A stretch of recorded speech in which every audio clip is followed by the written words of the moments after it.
If you're shopping a new construction home in the New Braunfels area and the listing tells you taxes are around 2%, your real bill could land closer to the 2.5, 2.8, almost 3% rate. And that's not a typo, that's a mud tax. And almost nobody is explaining what it actually means before buyers sign. Today we're walking through exactly what a mud is and where they show up in our market and the 4 questions every buyer needs to ask before they write an offer. I'm Drake and this is Michelle, and we're the Carter team at Keller Williams Heritage. We're your local realtors and guides to everything New Braunfels and our surrounding areas. So we're going to do 5 things in this video.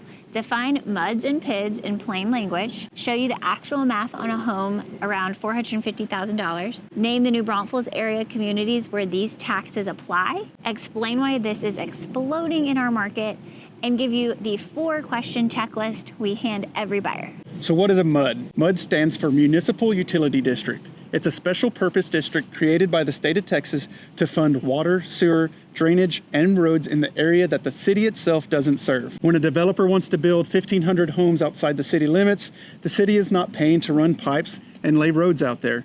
The MUD does, and it issues bonds to pay for that infrastructure. Then the question is, who pays those bonds back? It's the homeowners. Every year on the top of your normal county, school, and city taxes, you pay a MUD tax that goes towards retiring those bonds.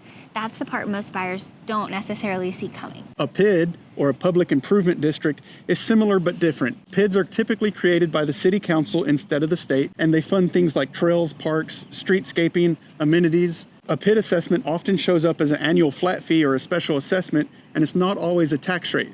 That's why it can be invisible on a basic tax search. Here's the takeaway on that. A MUD is a tax rate, while a PID can be a fee or an assessment. Both are real money. Both are on top of what you already owe. The math on a real home now. Let's talk about that. Here are the actual numbers. In 2024, the city of New Braunfels' tax rate was around 0.4089 per $100 of assessed value. The MUD rate at Meyer Ranch was 0.95 per $100, according to the Comal County Tax Office. That's a difference of about 0.54 per 100. On a $450,000 home, that's an extra $2,400 a year, about $200 a month every month for as long as those bonds are outstanding. And that's just the MUD piece. You still owe the underlying county tax, the school district tax, if there's any road taxes, and any city tax that applies. When you stack everything together, total effective rates in some of these communities with the MUDs are running upwards of the high 2% to almost 3%. Compare that to a resale inside New Braunfels city limits that is not in a MUD. Total effective rates there typically land between 1.7 and 2.1%. On the same $450,000 home,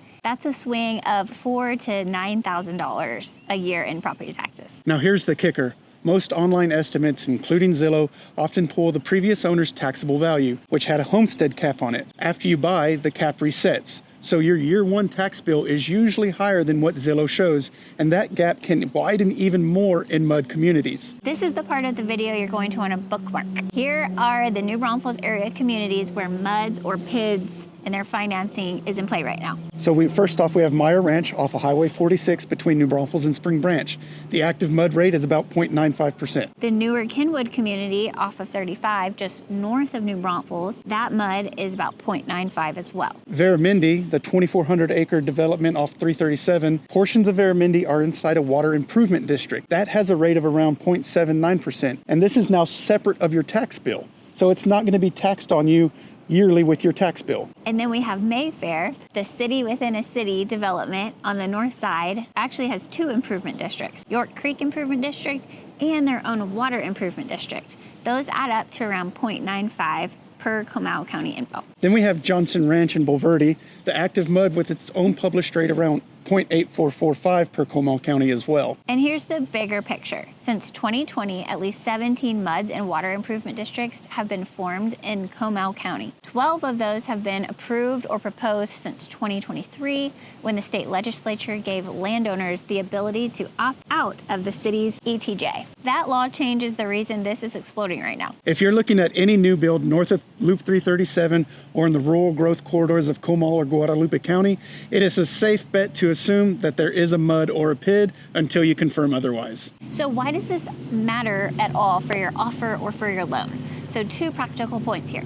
First, your lender's approval usually does include the estimated tax line, and if your lender pulled tax data from the previous owner or from the generic county average, your real monthly payment with mud taxes could be $200 to $400 higher than the pre-approval suggests. That can change your debt to income ratio, which can change how much you can actually qualify for. We've had buyers go back to their lender with the corrected mud figure and then have to drop their target price by $30,000 to $50,000. Better to find that out before you write the offer than after. And then some mud rates step down over time as the original infrastructure bonds get paid off. Others stay flat because the district is issuing new bonds for new amenities.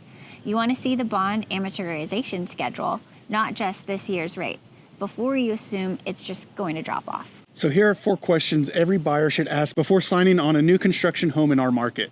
1, is this property inside a mud, a PID, both, or neither? 2, what is the current mud tax rate and what is the bond amortization schedule? Get it in writing. Number 3, does the seller or builder have a current tax certificate from the appraisal district? That document shows you the real combined effective rate. 4, what's my total estimated monthly payment with the actual mud figure plugged in, not just the Zillow estimate? Run those 4 questions on every property and you'll never get blindsided at closing. So if you're relocating to New Braunfels, Spring Branch, Bull Verde, Canyon Lake, or anywhere across our Hill Country corridor, the difference between the right and wrong subdivision can be hundreds of dollars a month for the life of the home. We do this work every day. We pull the tax certificates, we read the district disclosures, and we make sure our clients know what they're really buying. If you're ready to explore what the Hill Country has to offer, text us or visit us at the link below. We're happy to schedule an appointment and we love to help find the right home and the right tax bill. Thanks for watching, and we'll see you on the next one.